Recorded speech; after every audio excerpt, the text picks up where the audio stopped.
we've been podcasting for 10 years. Jesus, so an OG of podcasts of sorts. Well, LTB is the granddaddy of Bitcoin podcasts. I like to think they godfathers us in, because I think of all of the podcasts that were in that initial pool, I don't think any of them exist anymore. And certainly of the ones that come to mind, I think we're the oldest, at least the one that has sustained itself throughout, 10 years of ups and downs and bull markets and bear markets. All right. Thank you for tuning into the TEACHMEDEFI podcast. We got another episode today with a guest. And today our guest is himself, a podcast host. We got Seb here with us. For example, he hosts the popular crypto podcast Epicenter, amongst others, I think. I think we'll dive into that. Hi, Seb. Hey, man. How are you? Good. Not too bad. How are you? Great. Yeah, happy to be here. It's not often that I'm on the other side of the podcast, but it's more often these days for some reason. But I'm glad to be here with you. Yeah, I'm glad it worked out. I just shot you a Twitter DM, and I'm glad it worked and we connected. Yeah, absolutely. Sweet. I mean, we started talking just off camera just now. I'm just curious to hear about. Obviously, Epicenter is a lovely podcast. I think you have a big listenership. I listen to it often. You have great guests. What's the story behind this? I also saw there's multiple hosts, I think. And how did this whole thing come about for you? And what's your background? How did you end up here in Web3? Yeah, I mean, I started in Web 2. My career started around 2005 when I was working as a web developer and project manager. I grew up in Canada, but immigrated to France in my early 20s to pursue my studies there, and started my career working in web development agencies and for various e-commerce brands in France, and discovered Bitcoin in 2013. I thought, it was an interesting idea and possibly a way to make money. And so I started looking into buying some miners, and was just about ready to, buy a couple of small mining rigs. Yeah. And then realized that I had been off in my calculations by at least one decimal point. And so, that project kind of fell apart. But, I was listening to podcasts back then, and there was only really one podcast worth listening to at that time. And that was Let's Talk Bitcoin. Let's Talk Bitcoin was hosted by Adam B. Levine, and also Andreas Antonopoulos was a frequent co-host. And so I was learning from these very OG guys that really, understood Bitcoin, but also adhered to the values and the principles of solid money and libertarianism, and all these sort of ideas that I think became got popularized with Bitcoin, in this sort of internet landscape. But anyways, LTB put out a call for co-hosts because they wanted to, or for podcasts because they wanted to expand to the LTB network. They wanted to build a network of podcasts. And I was fortunate to meet my now co-founder, Brian Crane, on a Skype call. And we decided to, do this podcast together. And, the rest is history. But we've been podcasting for 10 years, or more than 10 years, actually. Jesus, so an OG of podcasts of sorts. Well, LTB is the granddaddy of Bitcoin podcasts. I like to think that they godfather us in, because I think of all of the podcasts that were in that initial pool, I don't think any of them exist anymore. And certainly of the ones that come to mind, I think we're the oldest, and at least the one that has sustained itself throughout 10 years of ups and downs and bull markets and bear markets, and and also lots of different industry narratives. Like when we started the podcast in 2013, Bitcoin was really the only game in town. We did talk about other projects once in a while, but they were mostly inconsequential. And but very early on, we started learning about Ethereum when the white paper came out, and we had Vitalik on the show, I think around episode 59, which would have been just about a year after we started the podcast. And, very quickly, like for those, the OGs will remember that Epicenter used to be called Epicenter Bitcoin. And so very early, we decided to drop that from the name because we were really fascinated with the space as a whole and not just one piece of it. So Epicenter Bitcoin became Epicenter. And right around that time is, when Ethereum came out, when the alt L1s and the likes of Cosmos and Polkadot and Tezos and all of the projects that came out of the ICO bubble were coming about, and so we were covering the entire industry and trying to do so with with a sort of macro lens. Yeah. Did you get? I found it interesting because you went through all these different times, sort of crypto history. Did you get, for example, what was that like? Did you get some hate from Bitcoin maximalists when you started covering Ethereum or these other altcoin projects, or what was that like? There was a little bit of that. Like there was some friendly competition with some other podcasts that would, back then would kind of scoff at us for having dropped Bitcoin from our name. And but I think for the most part, people who liked the podcast liked us as hosts, the way we approach topics, the breadth of topics that we would cover. And I think Epicenter obviously wouldn't be around today if we had just stuck to Bitcoin. I think probably we would not have had enough topics to cover on a weekly basis. And so and also just the industry is just so much more interesting than this one technology. It's like if you were to cover web technologies and only talk about JavaScript, right? Just talk about one component of it. Yeah.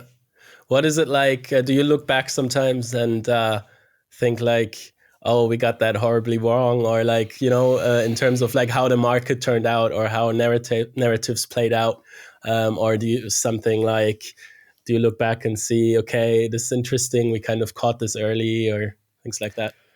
Yeah, there's a lot of things that I think we got wrong, or that I don't know if it's so much about getting wrong, but there are a lot of things that I particularly was excited about that I thought would turn out differently, right?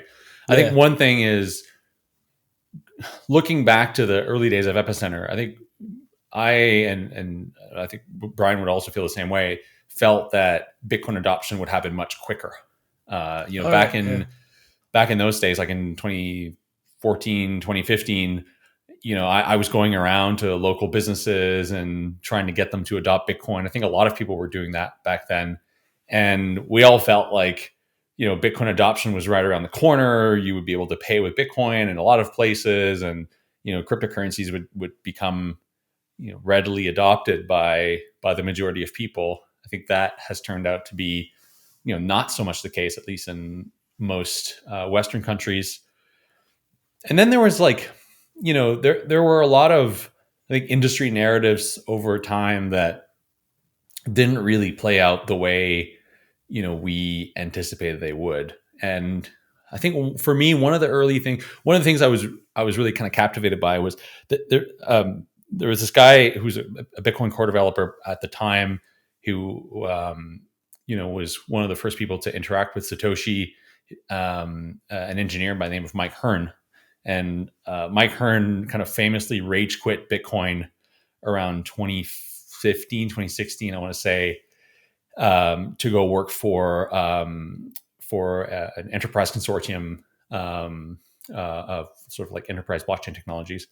And Mike worked at Google and had given this really fascinating talk, which really inspired me, where he described this world where we would have self-driving cars. Those self-driving cars would be autonomous in the sense that they would accept payment from users and then manage their own treasury via some kind of on-chain mechanism. and given the right technologies and the right infrastructure, would be able to themselves go out and lease new vehicles and build up a fleet.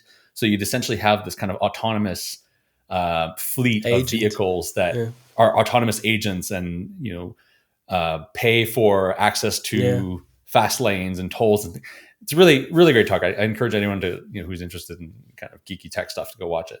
And I think that at that time I felt that this stuff was much closer and much more tangible and within reach than it has been. And so that's another thing that comes to mind. And then I think there's also enterprise adoption, right? Like in around 2016, I'd say to 2019, there was this prevailing narrative that companies of all sorts and mostly large enterprise would adopt blockchain for all sorts of use cases like process optimization and data notarization. And I co-founded a startup around that period that was doing just that. And there were a lot of companies doing that at the time.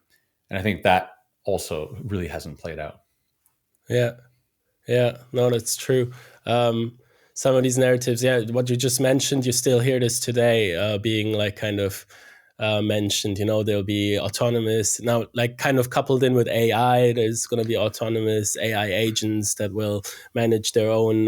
It's super sexy. I mean, when you think about it, it's like, wow, this is the the future we all want, right? But it's a lot harder to get there for a lot of reasons.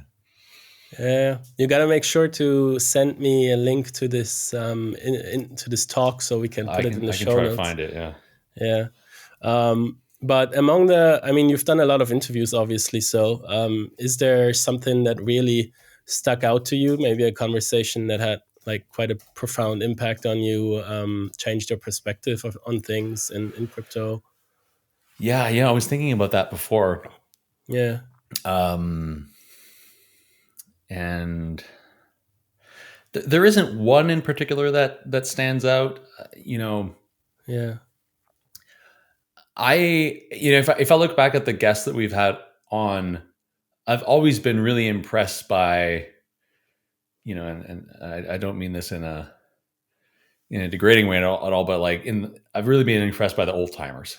The guys that have been working on internet technology since the 80s and 90s.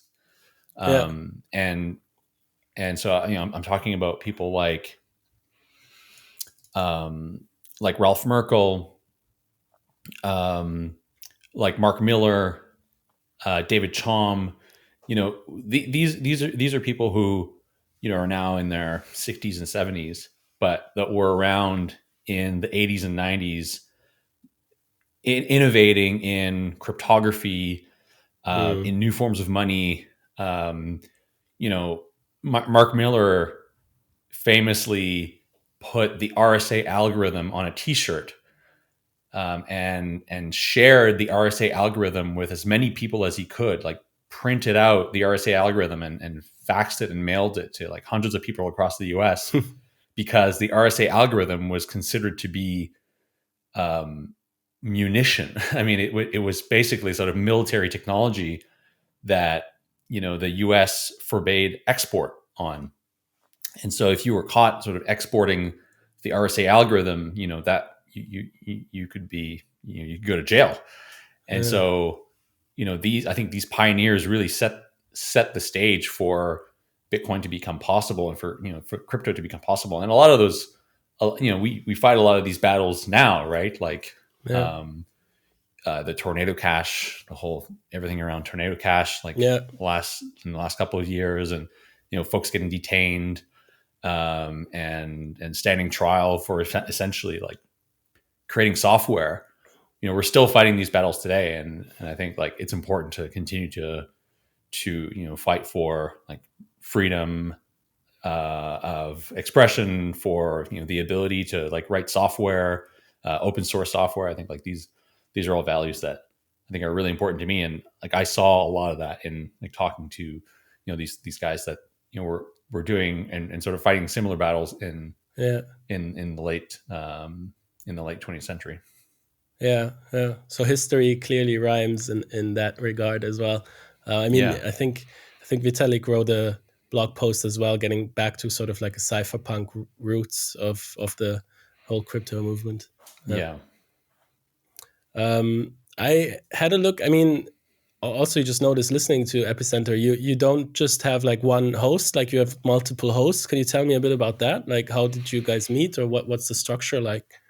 Yeah. Well, so like I said, Brian and I had met on the Skype call, and we did the podcast together for the first year or so, or maybe it was like more like a year and a half, and then we met this guy named Meher Roy who had wrote a really interesting paper on the idea of the Internet of Money, and had been collaborating with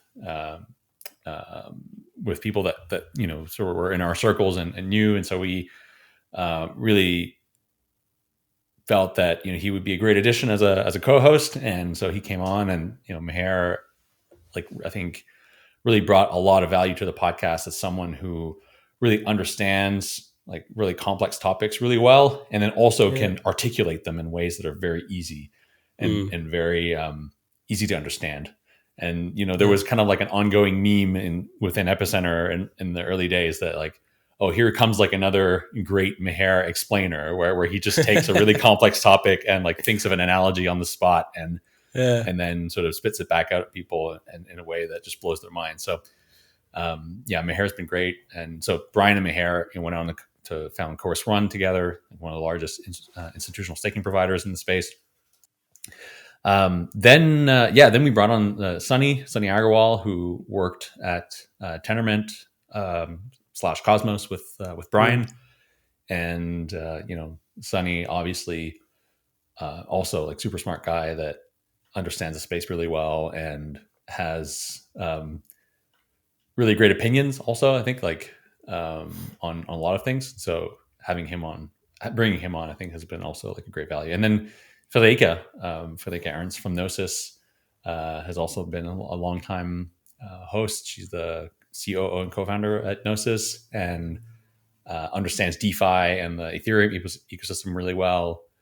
And then we've had some other co-hosts over the years, and now recently, like Felix Luch, former COO at Course, is also hosting episodes on a pretty regular basis. So having multiple co-hosts is practical, because if you're a weekly podcast, then you don't have to do the podcast every single week. But I think it's also brought a lot of value to the podcast, just like lots of different opinions, lots of different points of views, also different interests. I'm interested in certain things, and like Frederica is interested in other things, and so when she brings something to the table, and one of us sort of co-hosts the podcast with her, that's an opportunity to learn something and to discover something new, and that, I think, has been really great for all of us, and also for the listeners. Yeah. And how do you go about it in terms of do you look for guests specifically? Does everyone kind of look for guests? And then how do you decide who's gonna take that one? Yeah, I mean, it's a bit of a nebulous process, but generally we'll meet every couple of weeks. We'll all bring something to the table, and then decide whether or not we think it's relevant, or if someone else wants to do this episode also. And so there isn't like a very defined process, but it's just okay, like, is this cool? Like, is this worth my an hour and a half of my time plus a bit of prep to like learn about it, but also get to speak to the founder?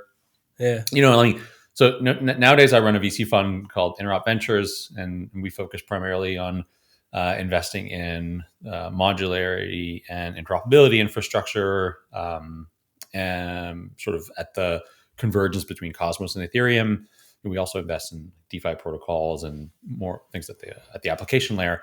But Epicenter has been really great for me to also continue to expand my network and like meet early teams in the space, and also like for research purposes, it's great to be able to like it's like a forcing function to have a call with someone for like an hour and spend 2 to 3 hours researching a topic before doing the episode. So, I'm glad that I can continue to do Epicenter.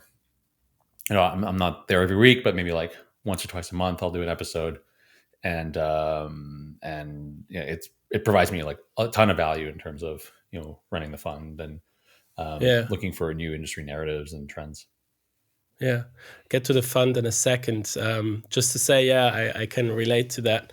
And also, it's kind of like a rare setup where you can just like end up talking to some founder of an interesting project for an hour about this topic.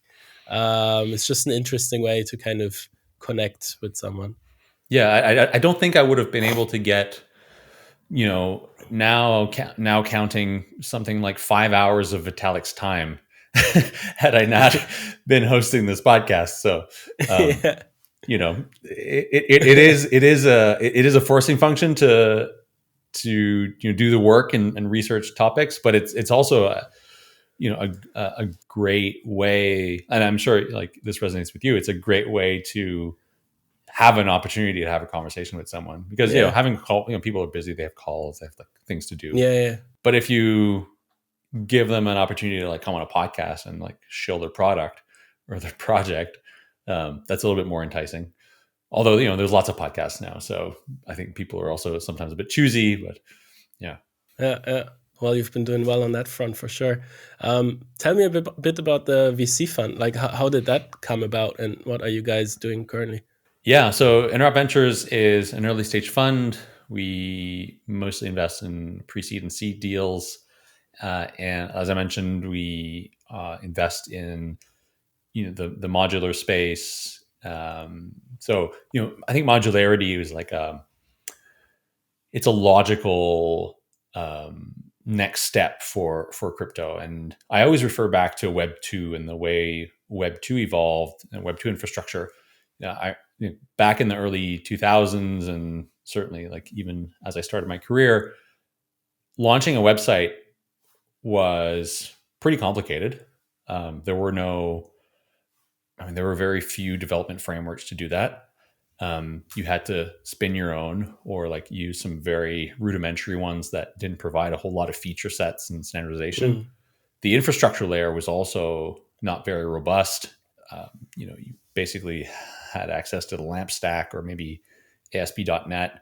And unless you were spinning up your own servers, you were probably going to be sharing the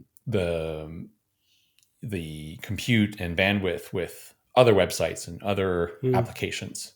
And so that meant that, if there was a big sale on one e-commerce site and that site happened to be on the same server as you, you had no idea that there's another server there, or another website there. Then your website would also probably suffer from that performance lag. And so it's kind of similar to the way, like, to what's happened to Ethereum over the last few years. And the way we solved that with Web 2 is the stack became a lot more modular, compartmentalized different functions of the stack, and also specialized different functions of the stack. And so that's kind of what's happening in Web 3, where we have figured out that in order to scale, we need to modularize and separate the different functions: security, consensus, data availability, sequencing, interoperability, and even functions at the application stack, like data access, like off-chain compute, etc. And so that makes a ton of sense to me. And so we invest in teams that are building this infrastructure stack and making it easier for developers to build applications. We spend a lot of time in Cosmos and sort of at the intersection between Cosmos and Ethereum, because we think that those two ecosystems are very complementary. And we're starting to see that now with things like Celestia being able to, like with their Blobstream technology, to effectively send proofs to Ethereum. There are projects now that are innovating at the space between Cosmos and Ethereum, where they're leveraging EigenLayer to secure Cosmos SDK apps, And then there's also like a ton of projects that are looking to bring IBC, the Inter-Blockchain Communication Protocol, to Ethereum and permit Ethereum chains to not only communicate with IBC amongst each other, but also to other IBC connected, sort of, i.e. Cosmos chains. So we think that's a really interesting space. And so we spent a lot of time sort of researching that ecosystem, thinking about it, talking to people there, and then investing in early stage teams that are building great infrastructure. Yeah, no, I think that makes sense. And I think in terms of modularity, another one that comes to mind is I think Polkadot is quite advanced there, even though they don't get that much marketing coverage, I would say. Have you ever had anyone from Polkadot on in the past? On Epicenter, yeah, we've had Gavin on at least once, Oh, and I think we've had Bjorn on as well, although I don't remember exactly when. yeah. But yeah, I'm curious. Like, Polkadot's not a space that I spend a lot of time, admittedly, like on. So what's happening in the Polkadot space in terms of, sort of like, this sort of modular narrative and also like applications building on Polkadot. Yeah, I think there's a lot happening right now. One thing the ecosystem is talking a lot about at the moment is this kind of like Polkadot 2.0, which I believe is not like an official thing, but it's basically like the term adopted by the community for a range of technical upgrades to the network. And I think there's a bunch which are quite exciting. So for one, you have they're kind of moving away from the parachain renting model, if you remember that sort of thing. Yeah. Like if you wanted to build an app chain, so to say, on Polkadot, which would share in the economic security of Polkadot, so you wouldn't have to like whip up a validator set and your own economic security. You could just use the one that Polkadot has, which is in the billions of dollars currently. But you would have to kind of rent a slot, and you would have to lock DOT up for 2 years to rent this slot. And it was a bit clunky. I think there was also like technically sometimes a bit challenging. And also you had this lockup, which in some ways this, I think, obviously a lot of parachains launched and there are still a lot of parachains active. But I think that it hasn't been like necessarily optimal design, so to say, right? So now they're kind of moving away from that renting model to basically you can buy block space, and it's much more agile and flexible. So you could just buy block space for a month or for less, and then you can buy more block space. If you have more traffic, you can just like quickly adjust and buy more block space, and this is really interesting, right? Like you haven't seen this anywhere like across Web3 yet. So this is something that is coming up. Then there's other things like asynchronous backing. So I think that reduces block times. I hope I don't say this wrong, but I think that reduces block times substantially. And I think there's other things like a burn. So yeah, obviously if the protocol will be selling block space and then you buy this with DOT, like what happens with that DOT, right? So they were thinking either it goes into this on-chain treasury, which exists. This is something that's also exciting. There's an on-chain treasury, and if you're a DOT holder, you can decide with your DOT what happens with these funds, like if they get paid out to project X or Y or Z. So you can like make proposals. Anyone can make an on-chain proposal. People vote on it, and you could get funds doing something for the ecosystem. Mm-hmm. So anyway, like these block space or core time, as they call it, sales. So what happens with that DOT, sort of with that protocol revenue, I guess you could call it. And I think the most recent idea is to burn it. There's been discussions on pros and cons around it. But I believe now it's going towards a burn, which will kind of counteract other things like the inflation on the protocol. But I think it will be small in the beginning. But yeah, I mean, that's a few things that come to mind. And another project that's interesting that's launching is called Tansy, which at the moment it's still not that quick that you can launch a parachain, right? Like, and you don't have all the tooling. If you launch it, you can have the parachain, but what about the indexers, the block explorers, and all this stuff? So this project Tansy is basically significantly reducing the time to whip up an app chain. Got it. So Okay. it comes down to minutes, I believe. So they provide all this tooling permissionlessly. They'll be a parachain themselves, and you can just like quickly get set up. And if you're an app chain developer, you can just focus on creating the logic of your application. Instead of dealing with all the infrastructure challenges. And obviously, again, you get like this shared economic security of Polkadot. You don't have to worry about that sort of stuff.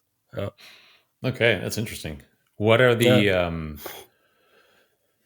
the what are the most exciting, like other than this one that you just mentioned, most exciting projects that you're looking into or have had on the podcast or would like to get on the podcast?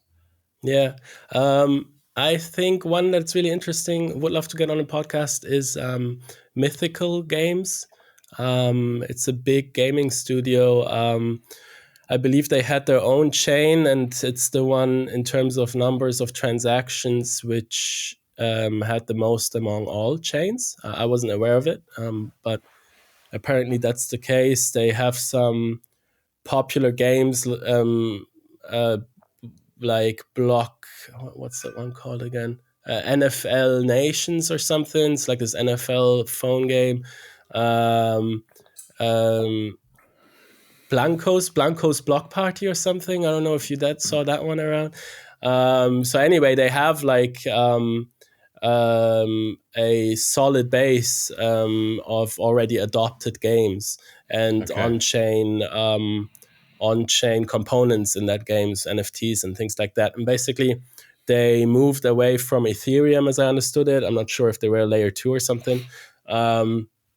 To creating their own chain on or a power chain on Polkadot. And I believe they're launching soonish. So that's interesting.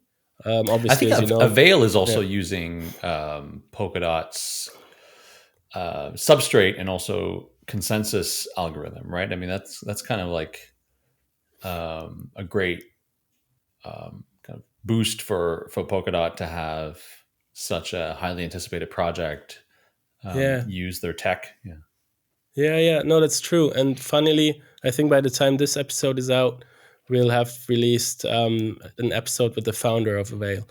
And that's right. Yeah, they use Polkadot SDK, and I think they made some modifications, which he gets into on the episode.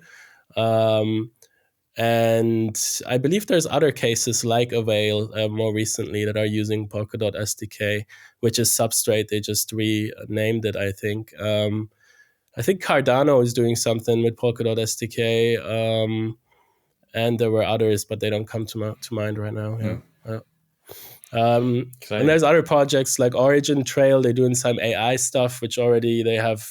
So it's not vaporware. They have a lot of partners, I think logistics companies and all that, where it's already implemented. Um, yeah, yeah. So there's some stuff cooking up, but I don't think they get a lot of marketing coverage as other chains. So, what are you looking at the moment? Mostly, you mentioned like you obviously have some affiliation and some focus on the Cosmos ecosystem. What else are you looking at? And also like maybe use cases or narratives. Yeah. Yeah, I think there's a couple of narratives that we're keeping our eye on the pulse on. So one is interoperability, and in Cosmos, and I think also in Polkadot, we have this trust minimized interoperability protocol. And Cosmos, it's IBC, Mm. and I think IBC is probably Cosmos's best export from the perspective that it looks like IBC is going to very soon be live on other ecosystems, and so there's a number of projects that are implementing IBC across the EVM landscape, Solana, creating connections with Polkadot and other ecosystems. So that's a space that we spent a lot of time looking on, and I'm really Is hopeful that for like, because yeah, sorry, is that this cross-chain messaging protocol? right. Yeah. So IBC is a cross-chain messaging protocol that doesn't rely on any intermediary, where essentially chains are verifying each other. Now that works really well when you have a Cosmos Yeah. SDK chain that speaks the same language as the other Cosmos SDK chain, has the same consensus mechanisms, etc. Yeah. It gets more complicated when you start thinking about having IBC on Ethereum,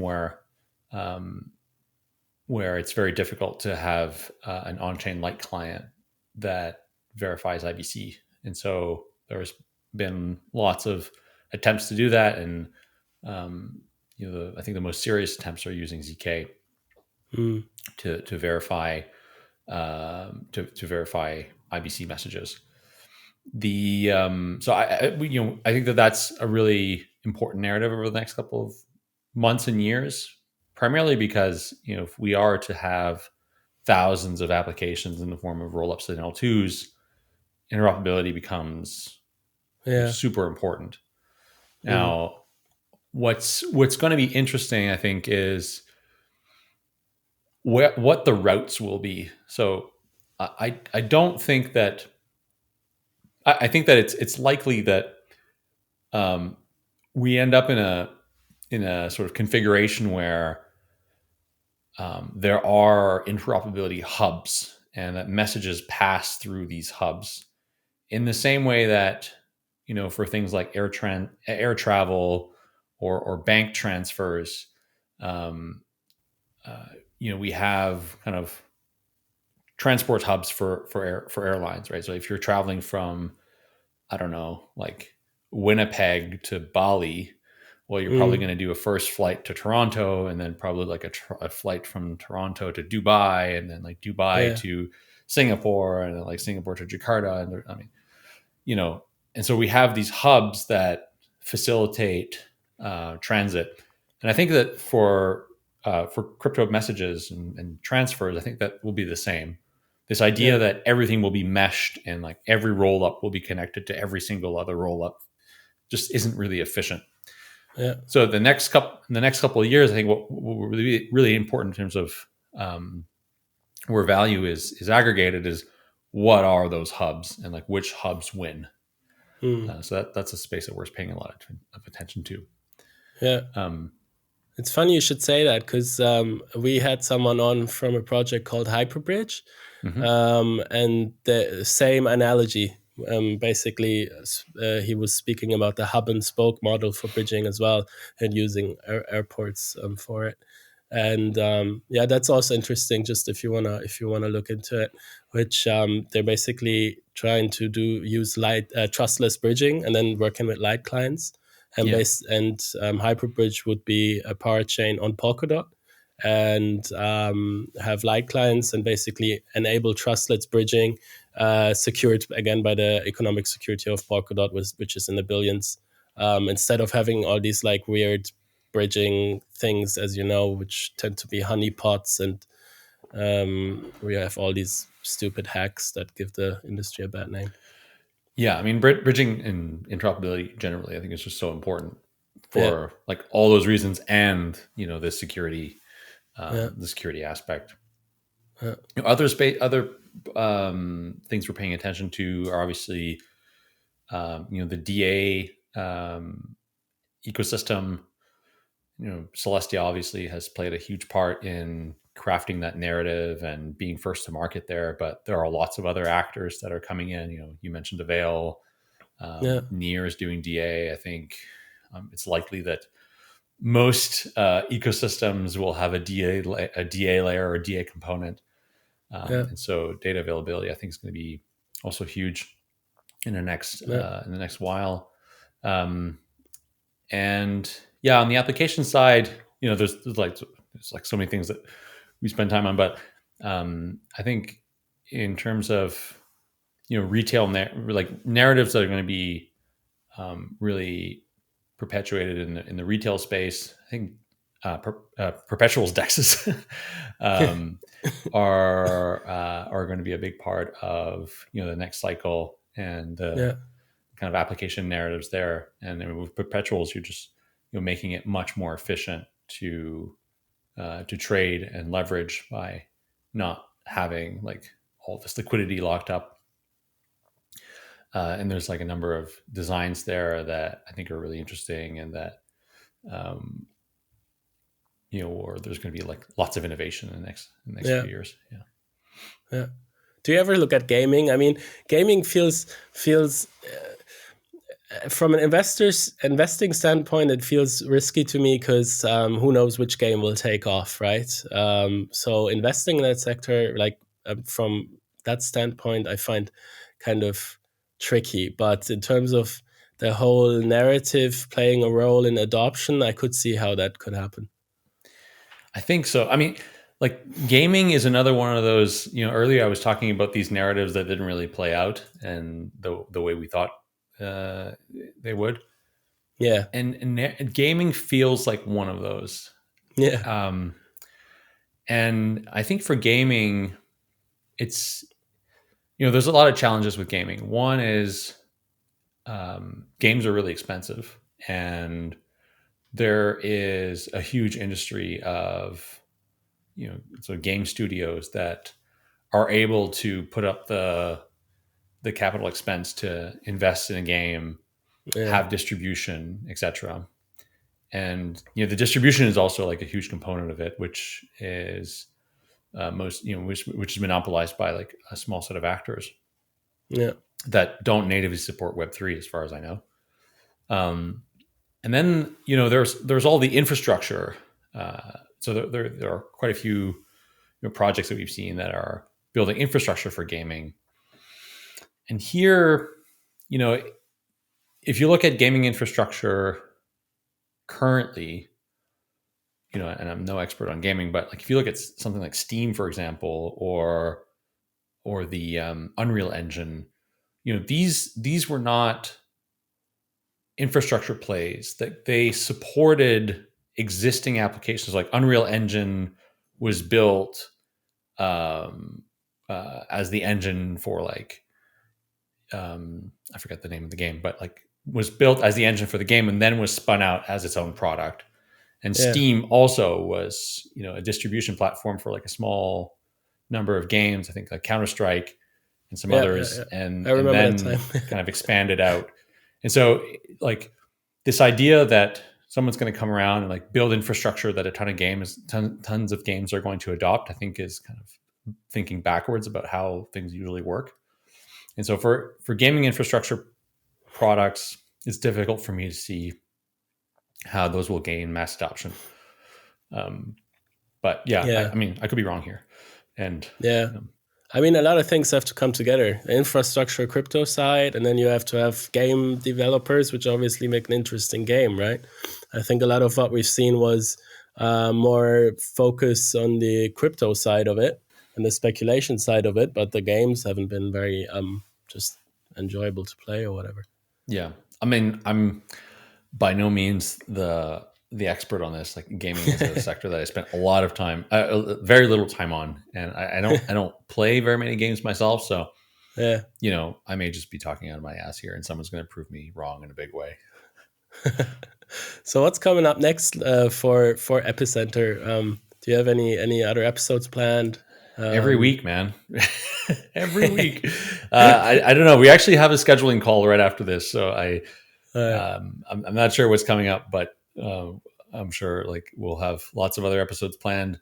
I also like to talk about some other things that people might be interested in. So I have another podcast called the Interop, which is more, I'd say, like aligned with the thesis of the fund. So like Epicenter is fun because there's just lots of different things and we cover like a wide variety of topics. But I wanted to have a podcast that would be a little bit more focused on what I'm interested in, and certainly like what we invest, sort of the areas that we invest in with the fund. And so the Interop is my podcast that I put out on a semi-regular basis most weeks, except when I'm traveling. And so that's on YouTube and Spotify and everywhere where you get podcasts. And also Nebular Summit is our developer conference. We've had it now 2 years running. It'll be also happening this year in July in Brussels. So Nebular Summit is a conference for Interchain developers. So it's a very technical conference, mostly technical talks and technical workshops.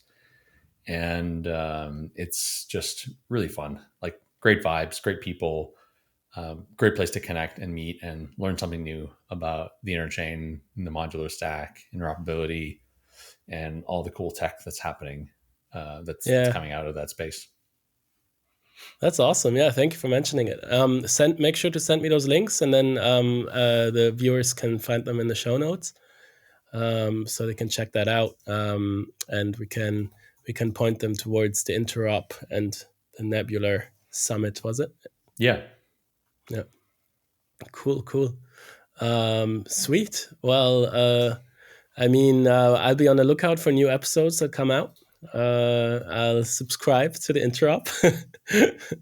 And thank you for coming on the show, sharing a bit of your experiences. A decade-long experience now in the crypto sphere, and as a podcast host, always interesting to me as well. I hope it was fun to be on the other side today. Yeah. Great. I feel like I'm getting better at this. The first ones are always a bit weird, but I've done like 3 or 4 in the last couple of weeks, and I felt like this was my best one. So very good. Yeah. So you remember this one? Yeah. But happy to come on anytime. And good luck with. I know you guys started recently, and so good luck with everything. Thank you.